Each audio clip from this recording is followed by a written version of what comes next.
you should always ask them how much.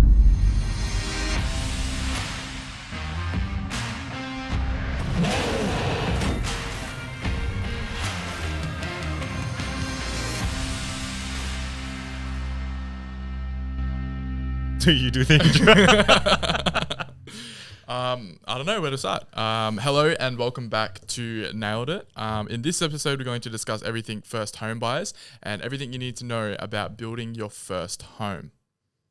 So for people who don't know who we are, did you want to introduce yourself and hit it off? Sounds good. Chris Baptista, Director of Homes by CMA. That's it. And Jaden Peters, the Marketing Coordinator, I guess, for Homes by CMA. But the biggest thing we wanted to do is sort of create a podcast where we can sit down, we can be a little bit more informative with you guys and just have a bit more of a longer format content that we can sort of share. You know, Chris has a lot of knowledge about the building industry and we just wanted to share with you guys, all of that knowledge. Hey, so yeah, and the best part is there's no selling. This is a full, transparent podcast. We're simply here to help. That's it, 100%. So as you may know, this week's first episode is all about first home buyers. So we recently chucked up on our Instagram a sort of questionnaire about what people would like to know. And one of the biggest questions we got asked was, what are the things to look out for when being a first home buyer? So we thought, what better of a way? Let's start this podcast off with a bang. Mm-hmm. And So let's jump straight in and let's get on to what are the things to look out for. So one of the first things you wrote on that was do your research. Mm-hmm. So just tell a little bit more about why it's important to do your research when you're looking to find the right home builder for you. Yeah, the thing when you build a house is it's not simple. There's a lot of choice and there's a lot of builders, and every single builder has different inclusions. So what you have to look for when you're comparing all those builders is you have to compare all those inclusions based on, I guess, a similar standard. A lot of builders are going to have, say, a full turnkey house, and some builders might not even include floor coverings. So the price might look attractive until you look further and you realize that it's actually very expensive. Yeah, 100%. So the first thing that you know is, and if you're fresh and you've never even heard of home building and it's the first... Does it have to be that close? Yeah, bro. We're still new to this. We'll get the hang of it. But yeah. Wow. Well, if it's the first house you build, most people really have no idea. They don't know what an S-class slab is. They don't know what a H1 slab is. So the main thing is you gotta start to learn those terms, and the more builders you're gonna speak to, the more you're gonna get a really good understanding of those things. So once you, I think, have a quick chat with a few builders, get a few inclusions list, and you'll get a really good idea of what's standard, what's not standard, and what builders are really just marketing companies, and what builders are here to actually build your house, not just sell it. Yeah, for sure. And like you mentioned, it's important to know what's on the inclusions. What, in your opinion, is sort of like the things you need to make sure are on your inclusions, and that you're not getting sort of, the wool pulling over your eyes? Yeah, I mean, this is how it works. Most of the big builders anyway, not the small ones, but the big ones are going to start with very low prices, and then they're going to jack up the price with soil test. Yeah. So you'll see that they will start with an S-class slab. And what that means is you are pretty much building a house on rock. So the grounds are not going to move. It's a very thin slab and it's cheap. Yep. Most slabs in Southeast Queensland are going to be H1, M, H2. Some are even E-classes. So what happens is they start with that. And then as soon as you get a deposit, they lock you in, and then you get a soil test done, and that's when you find out there's another $25,000, $30,000 you got to spend on sort of upgrading to an H1 slab, concrete piering, and maybe N3 wind. So what they got to look for is just learn a little bit about slabs and just learn what the differences are. And usually you'll find, say, if you are building in Newport or if you're building in Ripley, all those areas would have similar soils. Yeah. So just get a little bit of an idea and speak to the developer. what is the usual soil test here? So they might say, oh, here it's usually H1. So when you go and see your builder, you then include an S-class, just ask them to quote for an H1 soil, so that when you are going to see all those builders, you're going to have a really good idea and you can compare prices. For sure. Yeah, I think that's really important. And you touched on it a little bit, but so many other builders, it seems to be the way where they'll seem and make their marketing appear like it's really, really cheap. And then they'll sort of jack up the price on the soil test and things like that. So that you have all these builders who are saying that they've got all these promotions and unbelievable prices and free this and free that. But just tell people the sort of truth behind what actually goes on there. Yeah, I mean, how many builders do I see? And they've got, I think there's one at the moment, you might have free pool and free ducted air. The truth of the matter is this does not exist. And I'll give you a prime example. If a builder, like the ultimate business as a builder is to have a margin of 20%. That's goals, and most builders will not achieve this. So if you are building, say, I don't know, a $250,000 home, you're going to be talking a $50,000 margin. Let's assume you do a pool, that's $30K, and let's assume you do ducted air, that's $10K. So don't tell me the builder is going to sacrifice $40K out of the $50K margin to build your house and make $10,000. And if things go wrong, they're going to make no money. It's just not going to happen. So what happens is those builders, and they have to be very careful how they do it, because if they do a sort of instant price rise, they're going to get quote. So what they do is they jack up the price, and they've jacked up those prices a while back so that they can keep offering those promotions. That's it. And pretty much really you offer a free pool, or you offer a pool for $3,500 or $3,900. You've increased the price to make up for that. So that's it. But that's how they grab this sort of customer, because a customer's going to say, oh, free pool, that's really good. But the problem is when you compare it to, and I'm not saying CMA, but at a lot of these sort of builders, by the time you add a pool with them, most likely they will be cheaper than the project builder that has a free pool. So and it's very much the case, like you were saying. So a lot of these builders, they'll 3 months before they even run the promotion, they're jacking up the price of the home. They're already starting to get this thing unrolled, because their marketing is often 6 months or 12 months in advance. They even have to start before that, because otherwise they're going to get caught by the HCCC and all those things. So usually they would have started that way back. So and then they roll that promotion out, and it seems cheap. And you see that a lot. It's not just home building, but you see that a lot sort of online. I can't remember which retailer, and I probably don't want to name them, but a lot of retailers have Christmas promotions and all that. Yeah, that's right. And 30% off, but they put the prices by 30%. So it looks really good. But in really, reality, you're actually paying the same price, but it looks like you're getting a bargain. That's it. It's clever marketing. It's everyone does it. That's for sure. But so I think that's really important, that there is a lot of BS out there, and there is a lot of different ways and builders that will try and pull the wool over your eyes. And I feel that's why it's really important that when you do start to take that next step into getting a contract, that you're actually you actually double check everything. And I know you put that as one of your things in there as well. So do you want to just tell people why it's good to double check everything when you're talking with your sales consultant or whatever it may be, and why it's also really important to try and get everything in writing? That's it. Before I get onto that and what's going to prove my point, because some people might hear this and might be thinking, oh, they've got more margin, they do real promotions, and that's really, that's what big sort of builders do. Well, just type the name of that builder on Google and type fine and, for example, marketing. And you will find that a lot of those companies have been fined by the HCCC or sort of whatever organization is in charge of that.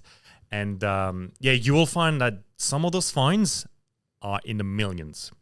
But the problem is a builder, and I can't name them again, but a builder that's going to sell hundreds of houses is going to make that money really easily back, because those builders sell thousands of homes every year. So $1 million in fine, is it going to make that much difference? Unfortunately, no. So which is crap, really, when you think about it. Oh, of course, and that's one of the things I wish. that the building industry was a lot more regulated, but it's not. Yeah. I wish the inclusions were a lot more clear. And that's why we started CMA. We wanted to build a house.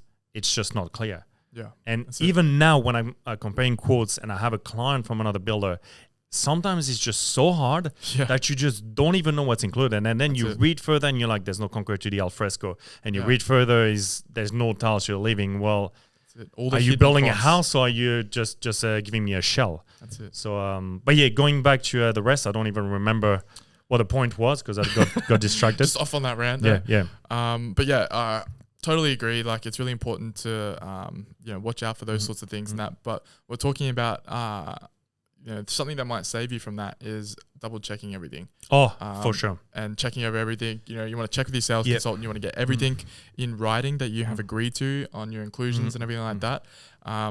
So then that way, you know exactly where you stand. Definitely. So when you get a builder has what's called a inclusions list. So that includes, I guess, all the stuff that is included plus all the sort of upgrades you will add on. Yeah. Never read this too quick. What I do and what I tell clients is you got to go through it line by line. If you don't understand something, just highlight it and ask your sales consultant. But even better, go on Google and check it out. I'm sure there's heaps of pages. We do it too. Yep. So that's the first thing. Go line by line and make sure you understand everything. Because something small, again, like an S-class soil, you're like, oh, S-class, yeah, sounds great. It's included. Yeah. But really, the truth of the matter, if it comes back as H1, you might get hit with $15,000 for that one line that you've missed. That's it. So that's the first thing. And then a lot of people too, they're sales consultant and, some people might leave, some people might stay, some people might sell houses more than help you. And the problem is they might tell you things you want to hear, but the problem is they're not included. That's it. So what happens is you sign your contract, your house starts, your kitchen goes in and you realize that your waterfall end is not in. Yeah. But my sales consultant said so when unfortunately it's not in written. That's it. So what I would say is no matter what you say with your sales consultant, make sure you have that written somewhere. And ideally, it has to be on the inclusions list and on your contract. That's it. Because if it's not there, the chances are it won't be included. And even if it's not there and somehow he said it and, it goes and says, I've said it, so yes, we'll include it, it's going to cause issues during the build because you're going to have to fix this and it's just going to make life sort of difficult. For sure. And I totally, I know it's a really tedious process and it's not something that necessarily is going to, blow your socks off in regards to being an enjoyable thing. But I think it is really important to do and it's definitely going to potentially save you down the road and save you even money down the road. Definitely. So. And to add on to that, we are not talking about just the inclusions list. You also have to make sure you check your plan. Yes. The plan is key. And again, don't just flick quickly page by page. You really got to look at everything, your window location, the size of your window. Is it a fixed window? Is it a sliding window? Does it say AW and you're not sure what it means? That's it. Yeah. So you really got to check all those things because those plans, I guess, have a lot of details and a lot of things, I guess, I'm building them every day, but if you are new to it, you probably won't know what half of it means. Yeah. So just make sure you get a really good understanding about, what's above the windows, the pitch of the roof, what sort of windows and all those things. Yeah. And it's important to note that whatever's on the plan, that's what's getting built. That's what's getting built. That's it. Exactly right. Yeah. So if there's something wrong on there and you haven't seen that, like, too bad. It's getting built. For sure. And then, unfortunately, if you've signed it, no matter what builder you go with, they can say, well, that's what's on the plan. Yeah, that's it. And unfortunately, unless you got an email somewhere or something, you have got no leg to stand on. That's it. Yeah. That's it. And then there is a variation thing, but I know a lot of builders obviously charge for it because then it's sort of that big, massive stuff around between everything. And that's the thing. So ideally, when you sign a contract, you want it to be final. Yeah. No matter who builder, which builder you sort of go with, you really want it final. So spend the time to make sure you've read through the inclusions, the plans, and your color selection, and just make sure this is what you want. Yeah. Because sometimes people might rush it, think, it's great, we'll sign a contract, I'll get that to the bank, we'll get the process started. But the problem is, then you're going to end up doing variations. Yeah. Most builders, yes, would charge $1,000 or more for one of those. And the truth is it's going to cause issues. What most people don't realize is a variation might have to go to a sales consultant, then to an admin, then to an estimator, That's right. then to drafting, then to the estimator again. Yep. Then you got to sign the plan again, and then it goes to the tradie, which he might have two plans, and tradies might not have the best organization, so they might use the old plan. That's it. So it just causes errors. So if you sign your contract, I would always aim to have this as a final piece of document. Yeah. For sure. And so a lot of people get a lot of contracts, and there's a lot of documentation during the process of, when you are building. So you've got your contract with the builder, but you also have like the HIA contract. And I just want you to touch a little bit about this, because a lot of people get a little bit intimidated by it, and they sort of try and look for all these clauses and things. They don't really realize it's actually more of the opposite, and it's actually there and designed to protect the customer and protect you rather than the builder. Yeah, I mean, the HIA is a pretty standard contract that most builders use. There's a few other contracts like the QBCC contracts and the master builders, but most builders would use the HIA one. Yeah. It's just nice and easy. There's a portal. All the information is preset, so we don't have to do anything. We just input the client's name, the builder's details, and we just move on with the contract. So you should still have a really good read, because, and again, it is something you want to do page by page, because each and every builder can put special conditions in it. So you really want to check things. And again, you don't want to trust it. So you want to check that the build time is what you've agreed on. You want to check that the price is what you've agreed on. You want to check these special conditions. Has a builder put something that you're not aware of? Yeah. So you still want to check quite a few things, because again, once you've signed that contract, this is a legally binding document, and there's not much you can do, obviously, if you've signed something and it's not what you wanted. So yeah. All right, so we spoke a little bit, obviously, about what happens during pre-construction, but let's slightly touch on construction. We might leave the rest of the tips for construction in a later podcast, but it's one of the things you said. It's really important to have meetings with your site supervisor. Definitely. Just touch on why that is important. Okay, so if you can imagine, you've spent month, maybe a year, working on your contract, your plan, your inclusion. So you know exactly what you're building. Home. You've got your vision. But from a builder's point of view, the site supervisor that will get your job, it's the first time he sees those plans, and it's the first time he sees those inclusions. So really, he's fresh to that plan and that inclusion, and he doesn't know what your vision is. So the key thing is, I would set up a meeting with the site supervisor as soon as possible, usually at slab stage. Just so that you can run through. If you have any questions, you can ask them.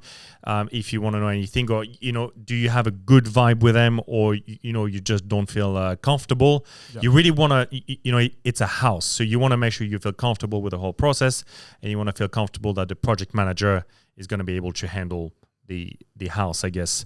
And the meetings are important, because again, you have your vision and the plans are there, but sometimes what's hard is what's on a plan is hard to visualize, and particularly for people that are new to home building. So, for example, a meeting at frame stage is a crucial thing, because at frame stage you can see your walls, you can see your windows, you can see your door openings. So you really want to have a look and see, all right, have you missed anything? Yeah. Or is there something you've done wrong that you really regret? Because what I tell people is, once the bricks and the plasterboard are on, it's really too late to change things. Or it's never too late, but it's just going to cost a lot more. Yeah. And particularly when it comes to things, say, it's always good to have a meeting at frame stage, because again, you can see things like, where you might want PowerPoints, this is where the kitchen is, but you really didn't think it was going to be that layout. So you want to move a light somewhere. Yeah. Or so it is just much better to actually visualize things. That's it. Yeah. And this is a stage that if you do want to change something, this is the stage I would do it. Yeah. I agree. And I feel like it's a lot of people will often change stuff in that, because a lot of people struggle to visualize things before they actually, definitely physically can see it and be within it and see the space. Yeah.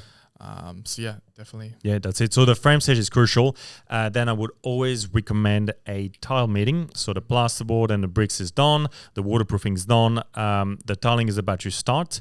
A tile meeting is there so that you can meet the site supervisor, you meet the tiler, and you just run through your tile selection. So is what's been delivered and what's about to get laid on the floor what you've picked, and is there any preference as to how you want it? So you could have 2 tiles with the center line in the hallway, or you could offset them. What is your preference? And if there's anything you would like, just tell the self-tiler, because it's about to start laying. And sometimes we pick, the tile supplier has delivered the wrong tiles. Yeah, It happens. It happens. Oh, that's it. That's right. Human error will always play a That's factor. exactly right. Like, you think those tile suppliers, they literally, I don't know, they might deliver 10, 15, 20 homes a day. That's it. So there's always a chance that there's a mistake. So yeah, the tile stage, crucial. And then, a few other stage until practical completion. So practical completion is when the house is technically finished. But I would probably have a meeting at, once all the tiles are laid. Yeah. I think is a good stage in pre-paint. So that's just before the paint starts. Have a quick walk through. Just make sure you're happy with the tiling. For example, they've missed that you wanted floor to ceiling tiles in the ensuite, so it's not too late to change that. Yeah. And then, once the house is all painted, you can have another meeting, and then the practical completion. So that practical completion is a very important one, because this is where you walk through with the site supervisor, and you just make sure that you I guess, identify all the minor defects so that they can get rectified before you move into your new house. Awesome. So before we move on to something a little bit different, is there anything else that you can think of that you sort of think people should know before we? I mean, there's so many things, and like literally this could go on for like, I think 10 hours or more. Yeah. And he will if I don't stop him. So No, but I guess one of the things, and particularly with builders, is the one thing that comes in my head now is the financials of that builder. So what happens is a lot of builders might grow very quick, but they don't have the financials to cope with that. And the QBCC, so the entity that licenses those sort of builders, is very, very strict on those rules. Yeah. So what happens is, as an example, you could sell 1,000 homes, but if you don't have the assets that the QBCC wants to be able to build those homes, you will never be able to build them. Yeah. So you could have signed a contract with a builder, everything's looking good. The builder had excellent customer service, but the problem is if the builder doesn't have the right assets, he will not be able to build your house. And that's what happens to when, again, as an example, a builder might grow really quick and their license gets suspended because they don't have the assets. So again, they might be making money, but if they don't have the right assets and the right ratios, they might have taken on too much debt, and they don't have the right accountant. So you just got to be careful. Just have a quick look, and again, go online, have a quick look at the builder. How long have they been established?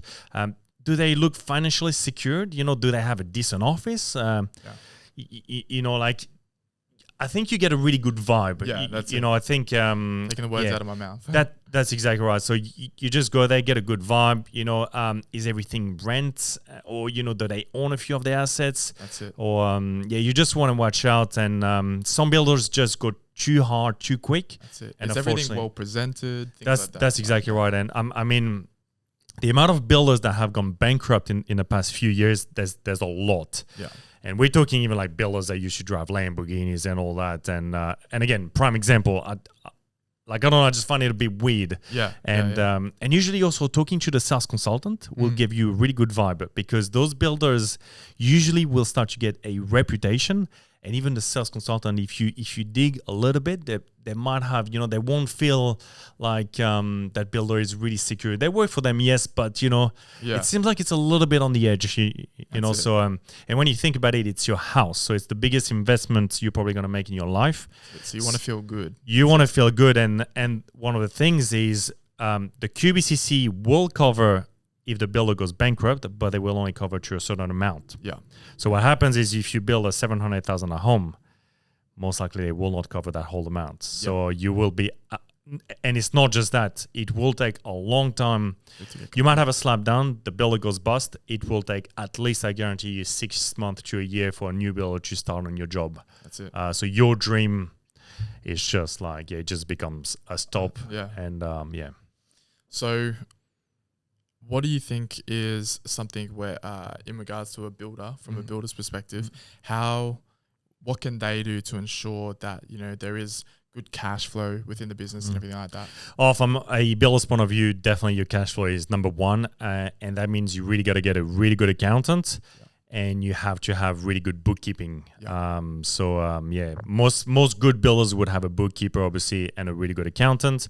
And that accountant will be able to help them in terms of cash flow requirements, so that you don't get caught selling too many houses and you don't have the financials to actually build them. That's it. And what about like assets, like good assets that are actually going to help? Like you said, it's important to have the right assets. So just talk about, because some builders might think the right assets is a Lamborghini and things like that. So no, I guess a Lamborghini would be a sort of asset, but it would depreciate so quick that you probably would not do much about it.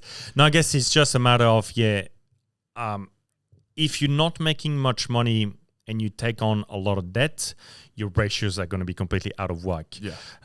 So things like, obviously, is the builder spending all the money they have, or do they, own sort of assets? Do they own the display homes? Do they own the office where they are? That's it. It's usually a good sign of what's going on. Yeah. Perfect. So I think this is really good that people get a way better understanding now of the pre-construction process of building a home, but some people have absolutely no idea what's actually possible to include in their home, and some of the inclusions and upgrades that are available and are even often recommended. So I'd like to go over your personal top 10 inclusions that you would include in a home, or why it's probably best to include. And like the why behind it as well. Well, the first thing we're going to start off is it's top 10 inclusions based on a normal builder. Yes. Because obviously some builders might not even include styles to the living. Yes. This is like a must. I'm not even going to run through those because it's something you really need to have. So let's work off a common ground of CMA standard. Or like a normal builder's standard, not a dodgy, like you don't even get concrete to your al fresco. They know who we're talking about. That's it. I mean, in terms of things you really want in a house, and based on what we sell too, like what do people want, and what looks really good and what's going to add value. For sure. I really feel that starting off with the facade and a 1200 door, a nice big, whether it's a hinge door or a pivot door, this looks really good. It's a statement, much easier to bring your furniture, and usually most builders wouldn't charge that much for it. So this is a really good upgrade. Number 2, I would probably go with shower niches. Instead of leaving your shampoos and your soaps and all that on the shower floor, you just have a recess on your shower wall where you can just sit all that. It's a classy upgrade. That's it. Really, really nice. Not only it's practical, because you can put shampoos and all that, but it also looks good, and we've just uploaded obviously a sort of image, and you've got a black trim all around that niche, and it just makes it so good. So number 2 would be the shower niche. Number 3 would probably be high ceilings. Not all builders have high ceilings, so a lot of them are going to have a 24-40 high ceiling. To me, it's too low. Do not build a house with a 24-40 high ceiling. It is just too old school, and you will struggle to resell it. So at a bare minimum, go with the 25-90 high ceiling. And if you can stretch it, again, it's normally not too expensive. I would go with a 27-40. But a 25-90 is good. I think it feels nice. So that's real good with like that the square set as well. Corner that's set. it. And again, that's it. Square set might even make it look like it's a higher ceiling. So that'd probably be number 3. I guess number 4, if you can have it, obviously ducted air is a really good upgrade, especially in Queensland. That's exactly right. And again, in terms of resale, I do think it adds a lot of value to a house for the price, I guess, again, that most builders are going to charge. So most builders might have a split system as a standard, which is also good. But if you can stretch it and have ducted air, it's definitely a sort of bonus. And if you add a few zones, you could be in the master bedroom and just have that on, and which will save energy as well. That's exactly right. And particularly in summer here, it just gets so hot that sort of ducted air is going to do the trick. Cool. So what was our number 4? I think that was number 4. So number 5. Number 5. I thought this would get harder as it slowly Yeah, goes down number the 5, list. it does get harder. I mean, it's hard because we do have a lot of really good as a standard inclusions, but I'm also thinking about. Do you think there's anything that you think is necessary that isn't exactly sort of the most sexy sort of inclusion to include, like a insulation or a blanket? I or mean, something talking like about that, this, it's true, like a curb cutout. Yeah. It's like, Yeah. it doesn't sound too good, but it's actually really nice. Yeah, I totally agree. So for those that don't know, a curb cutout, so at the front of the road where your house is going to sit, there's usually a concrete curb that's just, I guess, the boundary between the road and the council turf, I guess. Yeah. What that means is if you don't cut this, every time you're going to get into your driveway, you're going to have a massive hump. Yeah. And I used to have a house like that, and it really gets annoying. So yeah, I would say get that curb cut out so that it's a nice, smooth transition into your driveway. So yeah, again, not something that a lot of people might even know about. That's it. But if you pay attention and next time you get into the street, have a look at the curb cutouts. You will see some are cut and some are not. That's it. And I also recommend get the footpath cut out as well. If you're on the footpath side, try and get the footpath cut out. It does look a lot better when your driveway is just one singular. That's it. Yeah. Flowing piece of you get it. That's exactly right.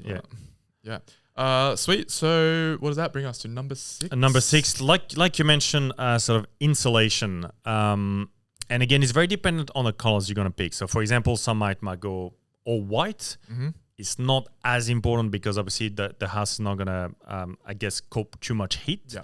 But for example, some people might go with a dark theme. You know, they got a monument roof and they got darker walls. So things like our 1.5 bats on all the external walls are a good thing. Thing like sarking or the anti-con blanket in the roof will also help a lot. And definitely make sure what insulation is included as a standard, because most builders, when we get to the building approval, we have to comply with the energy rating. So what happens is if you don't, and the builder includes R1.5 to your ceiling, they most likely will not meet this rating. And then they will come back to you saying, you need to spend another $3,000 because we need to add insulation. Yeah. So just check that. It's not, I guess it's not something, again, that most people would look for, but it's easy to pick on your inclusion. You will see something like R1.5 ceiling bats, R3.0 ceiling bats. Ideally, you want anything above R2.5 ceiling bats is, I guess, what I would consider as a minimum. Yep.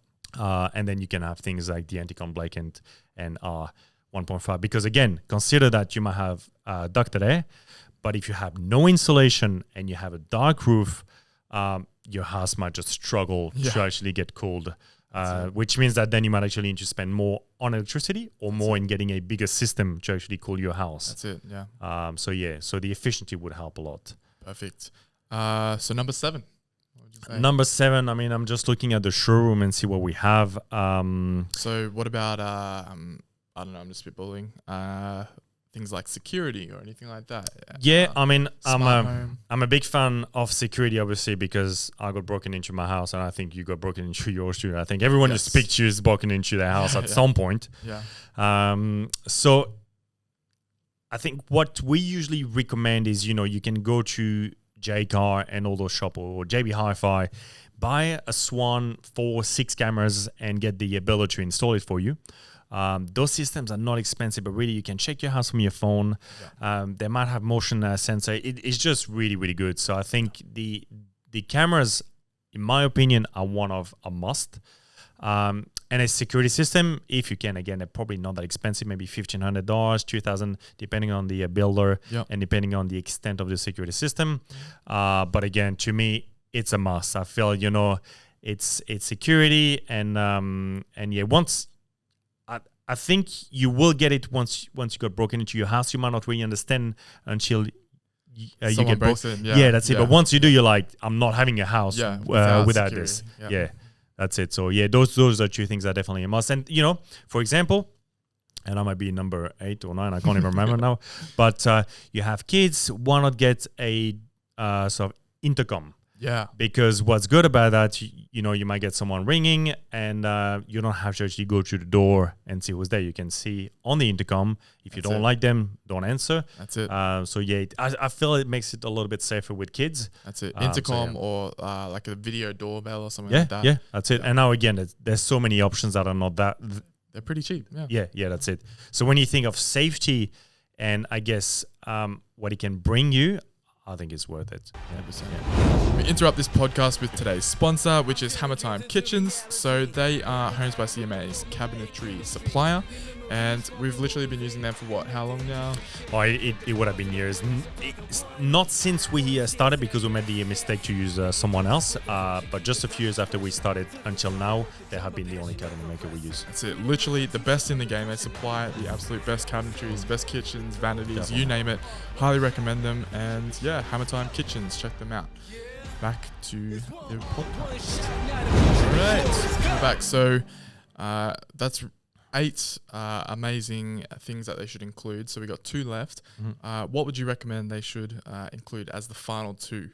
Pressure's on, because I mean, I guess, and it is not something that all builders do, but your appliances.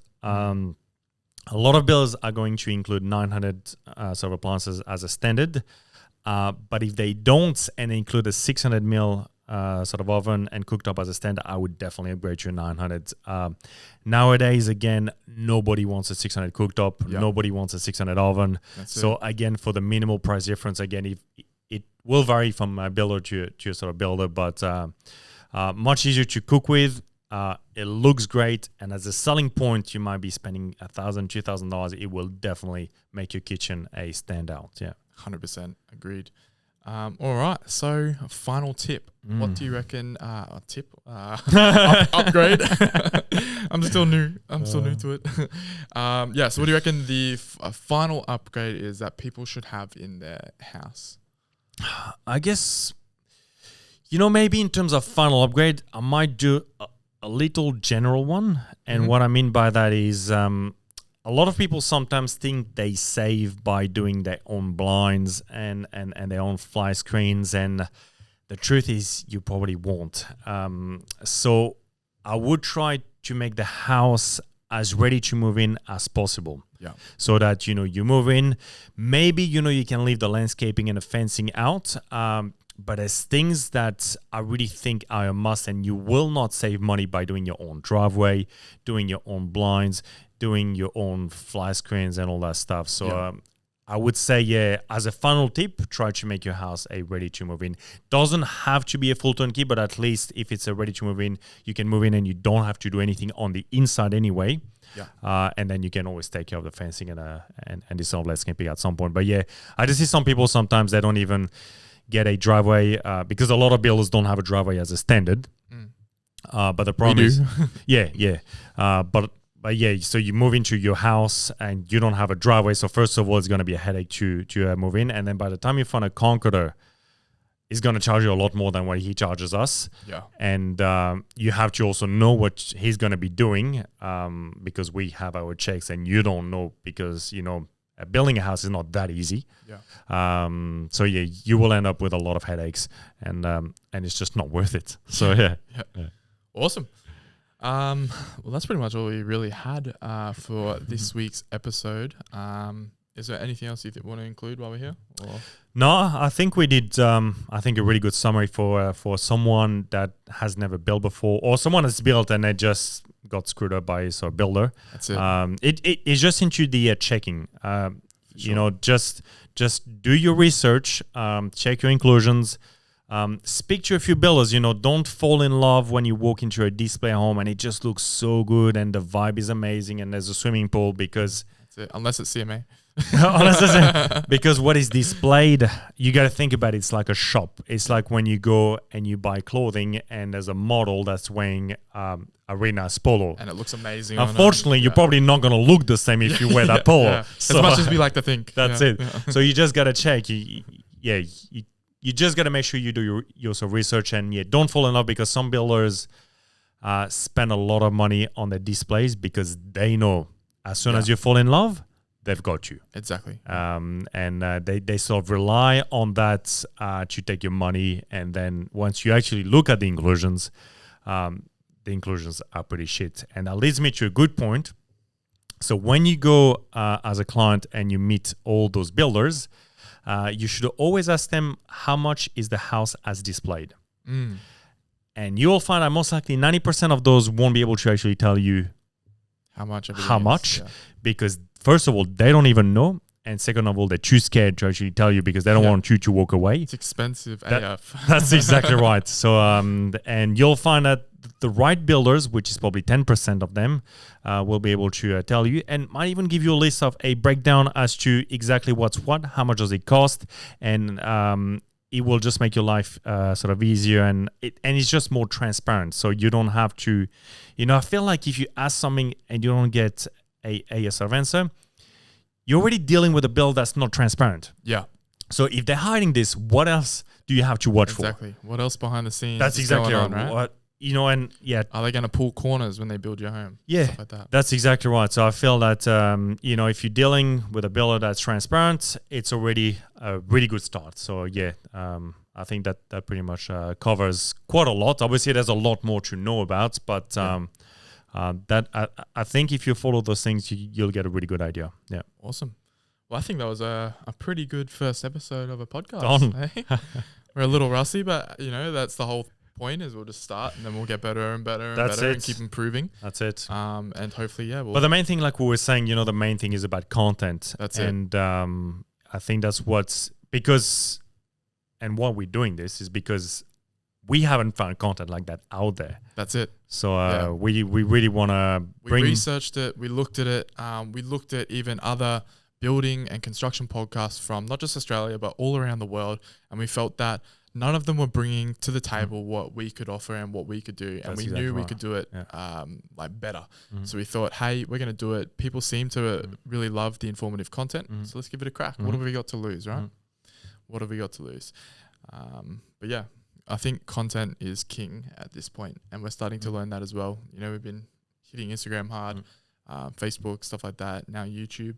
And then this podcast is going to allow the CMA brand to essentially go everywhere. So it will be on YouTube, Instagram, you name it, Spotify, or wherever you get your podcasts. This will be available. And I think this is the start of something big, and I'm very excited to see where it goes. Right? And I think I've always wanted to say this, but you know how they say like you gotta subscribe and click like or whatever. How does that work on a podcast? Yeah, is there like a like button? I don't know.